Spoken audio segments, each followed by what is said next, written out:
The chamber was so vast that Marcus Webb could barely see the ceiling. It stretched upward into darkness, and all around him, rising in circular tiers like an ancient amphitheater, sat representatives from species he had never imagined existed. Some floated in containment fields. Others stood on platforms designed for bodies with too many legs or no legs at all. A few existed as clouds of luminescent gas inside transparent spheres. The air hummed with translation devices working overtime, converting thousands of alien languages into comprehensible sound. Marcus stood alone in the center pit, a small circle of human normality surrounded by the combined power of 3,000 civilizations. His gray suit seemed pathetically simple compared to the elaborate forms around him. Above him, holographic displays showed Earth rotating slowly, accompanied by data streams that reduced humanity's entire history to cold statistics. Population, 8 billion. Technological level, primitive. Natural abilities, none detected. Threat assessment, negligible. The being that spoke first made Marcus's translator struggle. It was crystalline, refracting light into sharp fragments that hurt to look at directly. When it moved, rainbow patterns danced across the chamber walls. This was High Arbiter Velroth, the supreme authority of the Galactic Council, a position it had held for 3 centuries. Species designation human, Velroth said, and the translation made every word sound like breaking glass. You have petitioned this council for membership. Your petition is denied. Marcus expected this. Earth's diplomats had warned him. 20 years of preparation, billions spent on the application process, cultural exchanges, technology demonstrations, all leading to this moment. He kept his face neutral and waited. Your species lacks the fundamental characteristics required for council participation, Velroth continued. 7 appendages gestured at the displays. You possess no telepathic abilities. You have no hive consciousness. You cannot manipulate matter at the quantum level. You have no natural defense mechanisms beyond primitive biological responses. You have barely achieved faster-than-light travel, and only through purchased technology. A murmur of agreement rippled through the assembled aliens. Marcus recognized the sound. It was the noise crowds made when someone stated an obvious truth. Another representative spoke, this one resembling a massive insect with too many eyes. The human species has existed for 200,000 cycles but only achieved space travel in the last century. This indicates severe developmental limitations. Marcus spoke for the first time, his voice steady despite his racing heart. We had to figure it out ourselves. We didn't have anyone to teach us. Exactly our point, a third alien said, its body composed of flowing liquid held together by an invisible force. Advanced species develop these capabilities naturally. Your reliance on external technology proves you are not ready for galactic society. The holographic displays changed, showing images of human history, wars, environmental destruction, political conflicts. Marcus watched his species' worst moments presented as evidence of their unworthiness. Every mistake, every failure, every dark chapter laid bare for 3,000 civilizations to judge. Your species engages in constant internal conflict, Velroth stated. You fight over resources, territory, ideology. Council membership requires unity of purpose. You cannot govern yourselves effectively. How can you contribute to galactic governance? Marcus let the question hang in the air for a moment.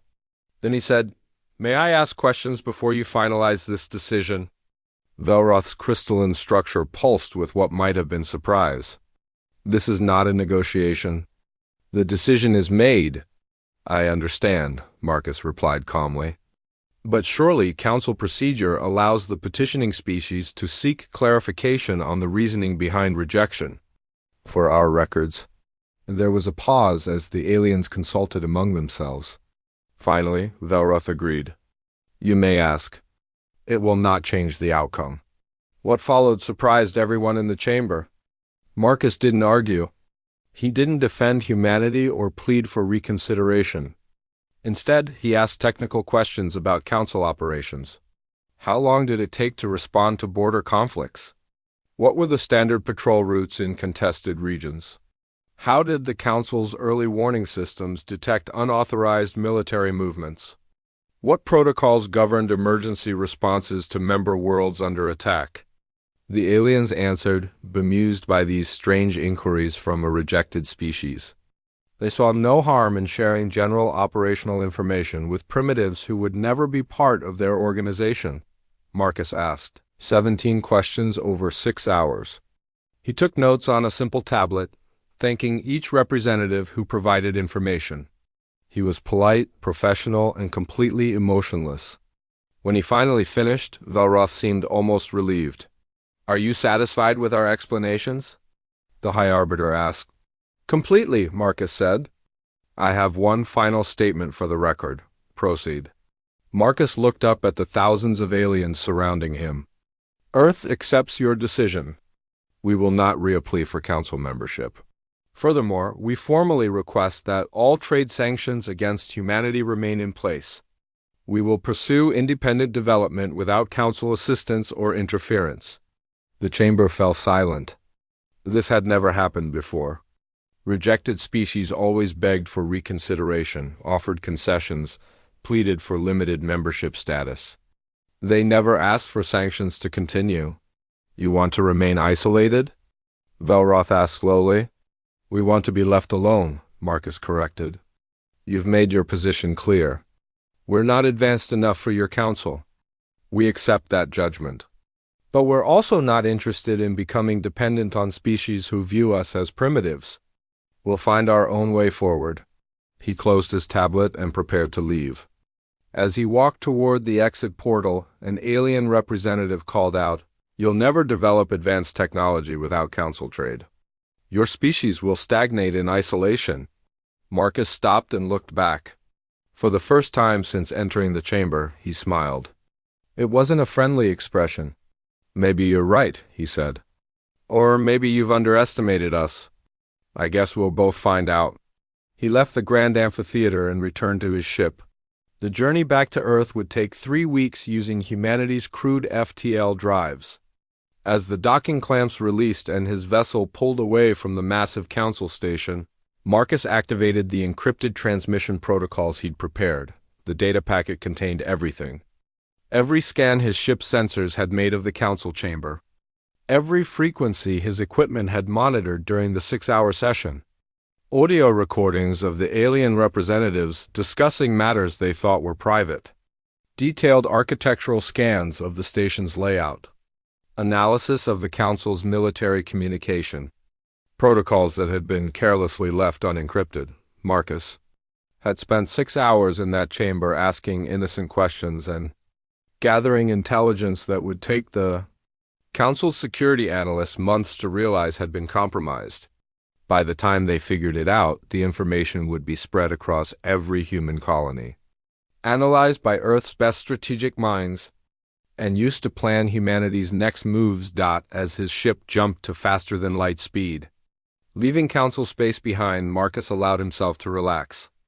The mission had been a complete success. Earth had been rejected, exactly as planned. The sanctions would keep the Council from monitoring human development too closely. And humanity now possessed detailed information about the galaxy's most powerful organization, the Council. Thought they'd dismissed a primitive species seeking acceptance. They didn't realize they'd just given humanity something far more valuable than membership.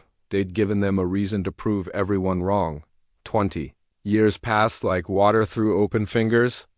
The Galactic Council filed humanity's rejection in its archives and moved on to other matters. There were always new species seeking membership, border disputes to mediate, trade agreements to negotiate.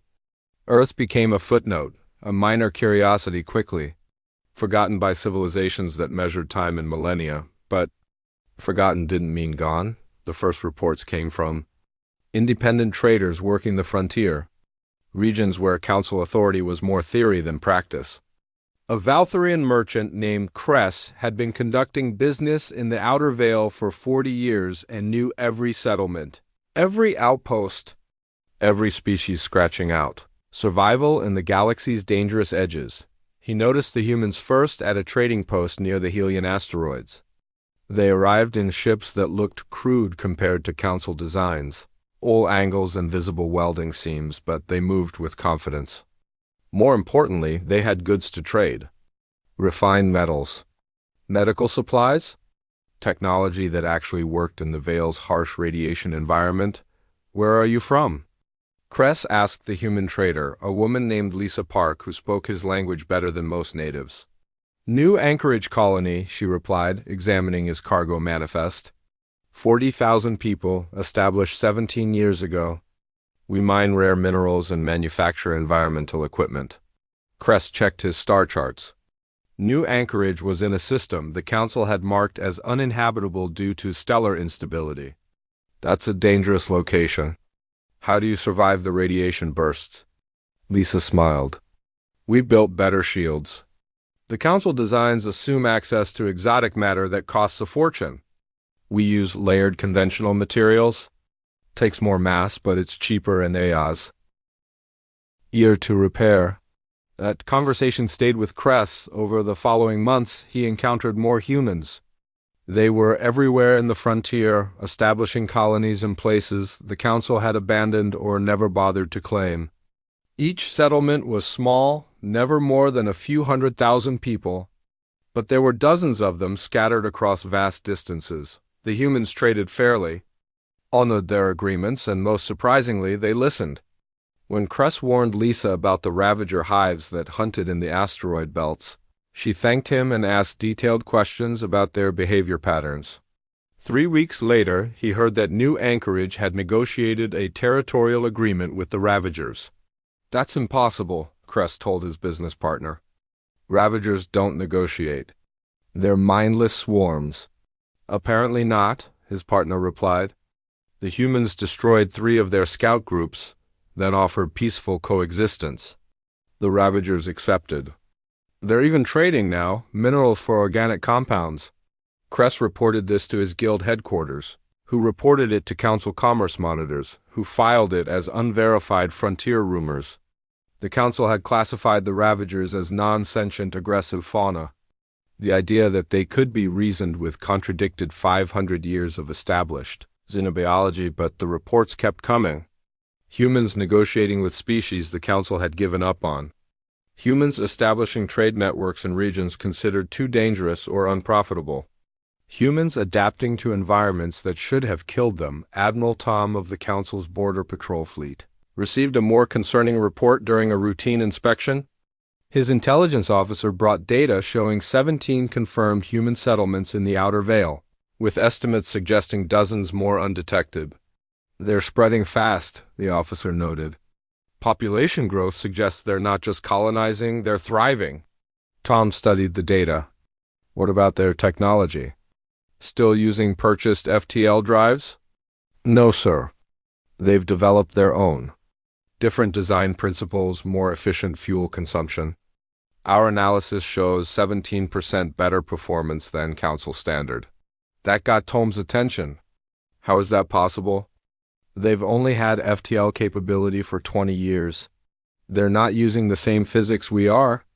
Our drives rely on exotic matter manipulation, which is extremely effective but expensive and difficult to manufacture. Human drives use what they call quantum tunneling with conventional matter. It's less elegant but easier to produce. Any colony with basic industrial capacity can build them. Tom authorized a deeper investigation. What he discovered troubled him enough to send a priority report to the Council's Military Oversight Committee. The humans weren't just building colonies, they were building infrastructure. Communication networks using quantum encryption that Council intelligence couldn't crack. Manufacturing facilities that could produce advanced equipment without rare materials. Defense systems that looked primitive but worked effectively against frontier threats, the military committee reviewed Tom's report and concluded it was frontier paranoia. The humans were building what any isolated species would build. Nothing suggested they were a threat to Council stability. Then came the incident at Deep Station 14, a Council monitoring outpost in what humans called the Dark Stretch. The station's sensors detected unusual energy signatures from a region of space so unstable that even the Council avoided it. Spatial anomalies made navigation dangerous and made sensor readings unreliable. The station commander sent a probe to investigate. What it found made her hands shake as she drafted the emergency report. The probe's images showed a structure floating in the dark stretches chaos, somehow stable despite the warping space around it. It was massive, easily the size of a small moon, and it was clearly artificial. The design was human. More importantly, it was a shipyard. The probe scanners detected multiple vessels under construction, including several that dwarfed anything humanity had shown the Council during their membership petition. As the probe moved closer, 3 human warships appeared from nowhere. They had been waiting, invisible to sensors, until the probe entered a specific proximity threshold. They didn't attack. Instead, they transmitted a polite message requesting the probe withdraw and promising no harm to the monitoring station. The station commander complied immediately and sent the data to Council headquarters. The images reached High Arbiter Velroth within hours. Velroth studied the shipyard specs in silence. The construction rate alone was impressive, suggesting manufacturing capabilities that rivaled established Council worlds. But the real shock was the warships that had detected and intercepted the probe. Council sensors had shown nothing until they activated, which meant human stealth technology had advanced far beyond what should be possible for their development level. "They've been busy," Velroth said quietly to the empty chamber. The High Arbiter called for an intelligence briefing. What the analysts presented was sobering. In 20 years, humanity had grown from a single planet with crude technology to a distributed civilization spanning 40 systems. Their population had quadrupled through rapid colonization.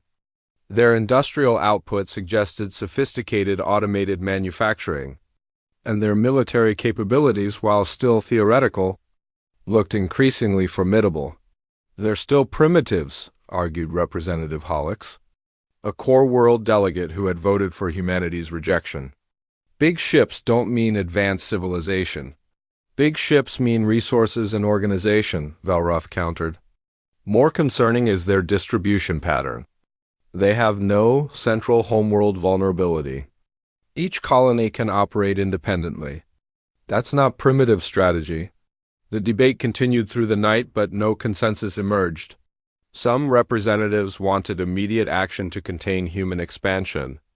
Others argued the Council had no legal grounds to interfere with a species developing in neutral space.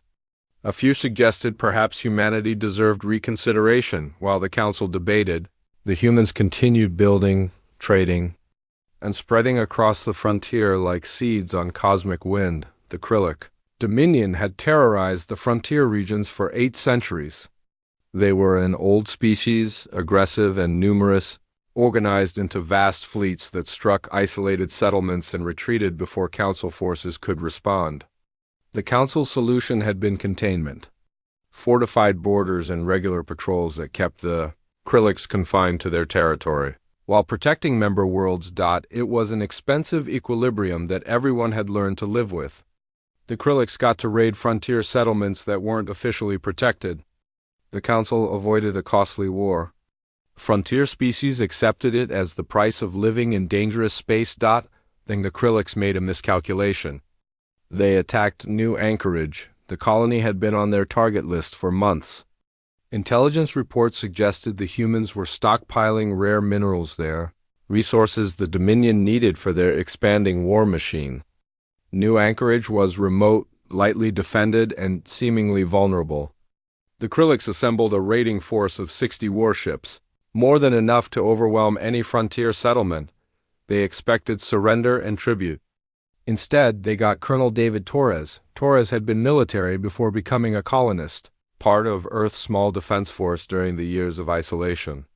When humanity began expanding into frontier space, veterans like him went with the colonies, training civilian defense militias and building orbital fortifications on budgets that would make Council military planners laugh. When the Krillic fleet appeared at the edge of New Anchorage's system, Torres was in the command center of the colony's primary orbital station.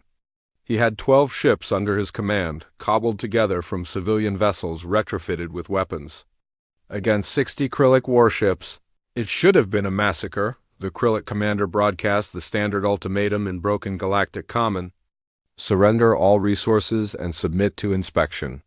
Resistance means death. Torres responded on every frequency, making sure his words would be recorded and transmitted across council space. You came to our home uninvited. You threatened our families. We will now teach you why humanity doesn't surrender. What followed shocked military analysts throughout the galaxy. The human ships didn't fight like council fleets, which relied on massive energy weapons and layered shielding and formations designed to minimize losses. The humans fought like predators who knew they were outmatched but refused to run. They used the asteroid field near the colony as weapons, manipulating the Krillic targeting solutions by hiding behind spinning rocks. They employed the planet's gravity well to slingshot around defensive positions, creating unpredictable approach vectors. When energy weapons failed, they rammed enemy ships. When boarding was possible, they sent assault teams that fought with knives and improvised explosives in the corridors of Krillic vessels, one human destroyer, its engines destroyed and life support failing, redirected all power to thrusters and aimed itself at the Krillic flagship. The crew evacuated in escape pods while their captain stayed aboard to guide the ship's final trajectory. The impact destroyed both vessels completely, but it took out the enemy command structure and threw the Krillic formation into chaos. The battle lasted 4 hours. When Krillic reinforcements finally arrived, expecting to find their fleet victorious and the colony burning, they found 37 Krillic IPS destroyed or disabled. The human defensive force had lost 8 vessels. By any calculation, the humans should have been annihilated. Instead, they had one. The Krillic reinforcement commander took one look at the debris field and the damaged but operational human defenses and made an immediate decision. He withdrew. His report to the Dominion's high command was brief and concerning. The humans are insane. They fight without regard for survival, but they think 3 moves ahead. Recommend immediate reevaluation of threat assessment. News of the battle reached the Galactic Council through multiple channels. Frontier traders spread the story. Intelligence networks picked up Krillic communications showing panic among their commanders. Most importantly, several Frontier Alliance species who had been trading with humans demanded an emergency. Council session. High Arbiter Velroth convened the session within days. The chamber was tense as representatives debated what the battle meant. The humans violated non-interference protocols, Representative Hullix argued. They engaged in major warfare without council authorization. This sets a dangerous precedent. Ambassador Mira of the Frontier Alliance rose to respond. She was a veteran diplomat representing a coalition of smaller species that had been largely ignored by the Council's core worlds. The Krillics have raided frontier settlements for centuries. The Council's response has always been inadequate. When our worlds were attacked, you offered sympathy and empty promises. The humans offered actual defense. They're primitives with stolen technology, another representative snapped. This victory was luck, nothing more. Mira uploaded the tactical data from the battle. The holographic displays showed every move, every strategy, every calculated risk the human defenders had taken. This wasn't luck. This was sophisticated military thinking combined with absolute refusal to accept defeat. Perhaps it's time we questioned our assumptions about this species. The debate raged for hours. Some representatives wanted sanctions against humanity for unauthorized military action. Others argued the humans had every right to defend their colony in neutral space. A few suggested maybe humanity wasn't as primitive as the Council believed. In the end, the Council issued a formal warning to both the Krillics and humanity, then tabled the matter for future consideration. It was easier than admitting they might have been wrong about the humans 20 years ago, but 3 days after the session ended, something unprecedented happened. Every Krillic border world simultaneously lost communication with the Dominion central government. Not through invasion or military action, just complete communications blackout for 6 hours, when connectivity was restored. Every Krillic military commander found identical messages on their personal terminals. The text was simple and terrifying. New Anchorage sends its regards. Next time you attack our civilians, we won't stop at your fleets. Below the message were coordinates, the exact locations of each commander's home nest. The implication was clear. Humanity had infiltrated the Dominion's most secure networks, identified their military leadership, and gathered enough intelligence to strike at their families. They could have done it during the blackout. They chose mercy instead, but the threat was unmistakable. Attack human civilians again, and the response wouldn't be limited to military targets. The Krillic High Command demanded an emergency council session. But this time their voices weren't aggressive. They were afraid the Galactic Council could no longer pretend humanity was insignificant. 3 months after the Krillic incident, High Arbiter Velroth authorized a comprehensive investigation into human capabilities. The task went to Executor Tharn, a methodical species known for thorough analysis and impartial reporting. Tharn spent 6 months traveling to human colonies, interviewing traders who dealt with them and analyzing every piece of data the Council had collected over 20 years.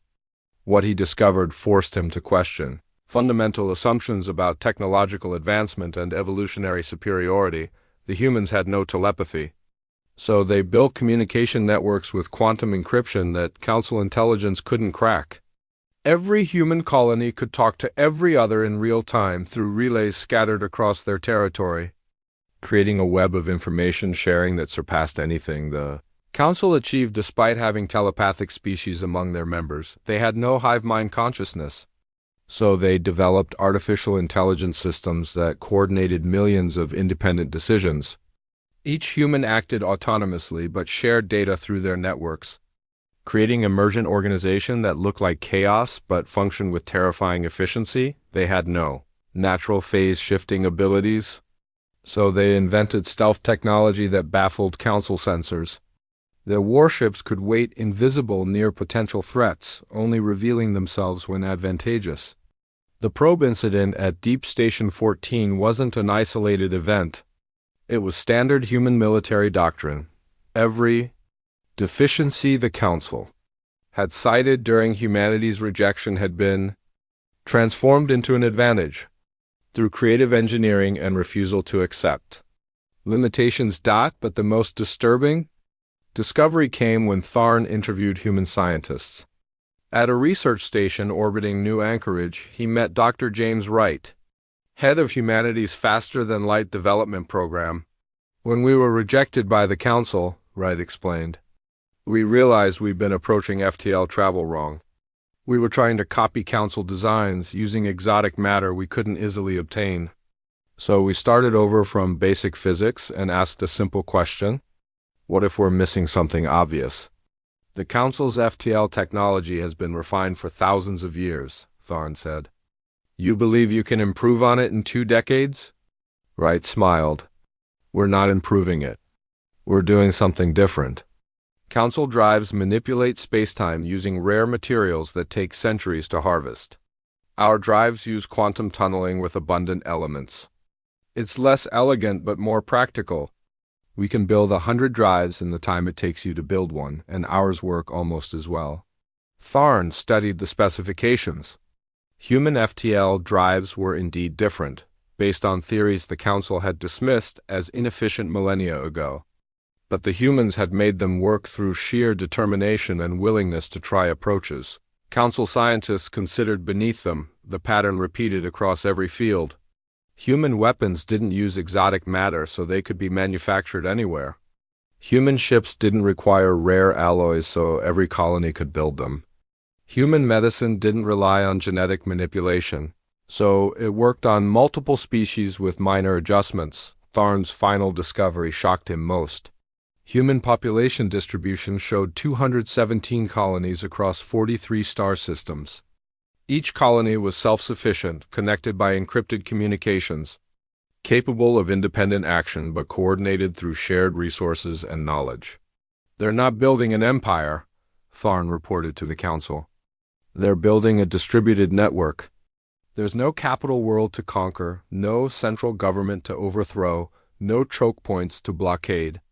Each colony operates independently, but they share everything. technology, resources, information, defense. It's like fighting fog. You can destroy individual pieces, but the whole remains intact. Such distribution leads to fragmentation, Velroth argued.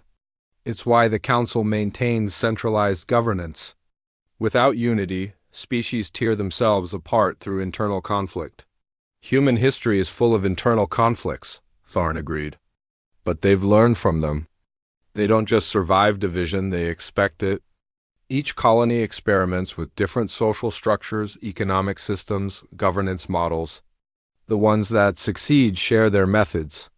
The ones that fail are supported by others while they restructure. It's evolution at the societal level, happening in real time. The chamber fell silent as the implications settled. Humanity had taken their greatest weakness, their inability to naturally unify, and weaponized it into adaptability that let them thrive in conditions that would destroy more rigid civilizations. Then came the announcement that changed everything. The Frontier Alliance, a coalition of 17 species representing 83 systems, formally declared a mutual defense pact with humanity. Ambassador Mira made the announcement in the council chamber, her voice steady despite knowing the chaos it would cause. The Frontier Alliance has voted unanimously to establish permanent military cooperation with human colonies. Any attack on our worlds will be considered an attack on humanity. Any attack on human worlds will be considered an attack on us. Representative Hollick shot to his feet. This is sedition. Those species are council members. They cannot form independent military alliances. The council charter allows defensive pacts between member species, Mira replied calmly. You wrote those rules to protect core worlds from external threats. We're simply using them. You're choosing primitives over the council. We're choosing species who help us over species who ignore us. For centuries, the Council has treated frontier regions as expendable buffer zones. When the Krillix raided our worlds, you offered sympathy. When we asked for protection, you said resources were limited. The humans offered real partnership. They trade fairly. They honor agreements. They fight beside us when threats appear. They've proven to be better allies than the Council that claims to govern us. The debate exploded.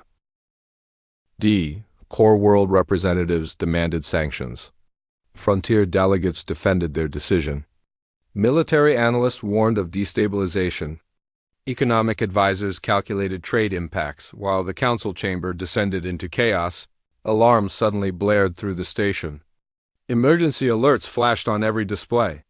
The Krillic Dominion had launched a massive invasion across 6 sectors simultaneously, including 3 core worlds. It was the largest military action in 800 years. The tactical displays showed the nightmare scenario. Krillic fleets numbering in the thousands, moving in coordinated strikes against targets across council space. They'd been planning this for months, building forces in secret while the council debated human primitives and frontier alliances. The Council Defense Fleet needed 48 hours minimum to mobilize and respond. The core worlds under attack had 12 hours before Krillic forces arrived. It wasn't enough time. High Arbiter Velroth's crystalline body flickered with distress patterns.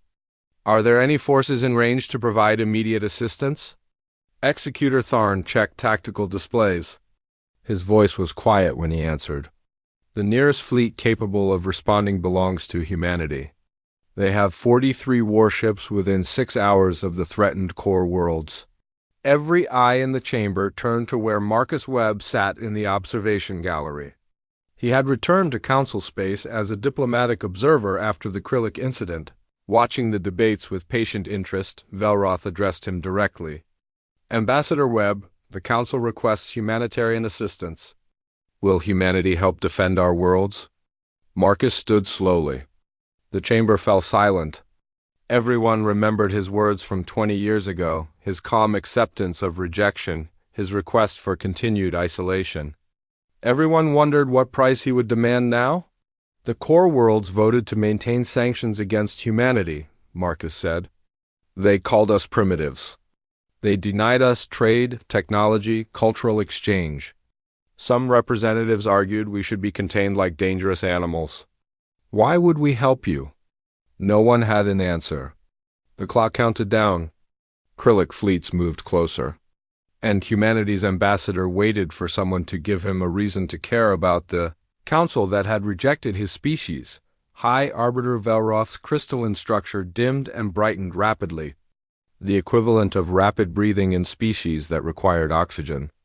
Around the council chamber, 3,000 representatives waited in tense silence. On the tactical displays, Krillic fleets advanced toward core worlds with millions of civilians who had no idea death approached in the void.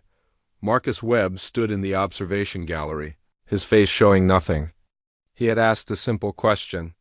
Why would humanity help the council that rejected them? No one seemed willing to answer. Finally, Velroth spoke. Ambassador Webb, what are your terms? Marcus looked up at the High Arbiter, then slowly scanned the assembled representatives. Species who had called humanity primitive, delegates who had laughed at Earth's membership petition, leaders who had maintained sanctions designed to keep humans isolated and weak. No terms? Marcus said simply. Confused murmuring rippled through the chamber. Representative Hollick spoke first. Then you refuse to help? I didn't say that. Marcus tapped his communication device. I said no terms because we're already there. The tactical displays updated simultaneously. New signatures appeared across all three threatened core worlds. 43 human warships had dropped out of faster-than-light speed and were moving to intercept Krillic forces. They hadn't waited for council permission or negotiations. They had simply acted. How? Velroth asked. We only detected the Krillic fleet movements 20 minutes ago. We detected them 6 hours ago, Marcus replied. Humanity monitors all major military movements in council space. We've been tracking Krillic fleet buildup for 3 months. When they began their attack run, we deployed immediately. You've been spying on us, Hollick accused. We've been protecting ourselves, Marcus corrected. The council made it clear we weren't welcome in your civilization, so we built our own intelligence networks. It's why we knew the Krillics were planning something. It's why we're in position to help now. The chamber fell silent as they watched human ships engage Krillic forces. The battles were brutal. Human vessels took tremendous damage but refused to retreat. They fought with the same desperate intensity they'd shown at New Anchorage, protecting worlds that had rejected them, saving species that had called them unworthy. Tharn studied the tactical data with professional interest. Their ships are more advanced than our last assessment. Those aren't frontier defense vessels. Those are dedicated warships. We've been building, Marcus confirmed. The shipyard you discovered in the dark stretch is one of 12. We've constructed over 200 military vessels in the past 5 years. Not because we planned to attack anyone, but because we learned an important lesson from the Council's rejection. The galaxy is dangerous, and the only species you can truly rely on is your own. On the displays, the battle intensified. Krillic forces were beginning to realize they faced opponents unlike any they'd encountered before. Human ships absorbed damage that should have destroyed them and kept fighting. Human tactics were unpredictable, mixing conventional warfare with strategies that seemed suicidal until they worked. A human cruiser with failing shields rammed a Krillic battleship, destroying both vessels but creating debris that disrupted the enemy formation. Another human ship, engines destroyed, used its remaining maneuvering thrusters to position itself between a Krillic assault group and a civilian evacuation station, buying time for thousands to escape before the ship was finally destroyed. 6 hours into the battle, the Krillic offensive collapsed. They had expected easy victories against undefended core worlds. Instead, they faced an enemy that fought with calculated fury and refused to accept defeat. Krillic fleet commanders began pulling back, retreating toward their own territory.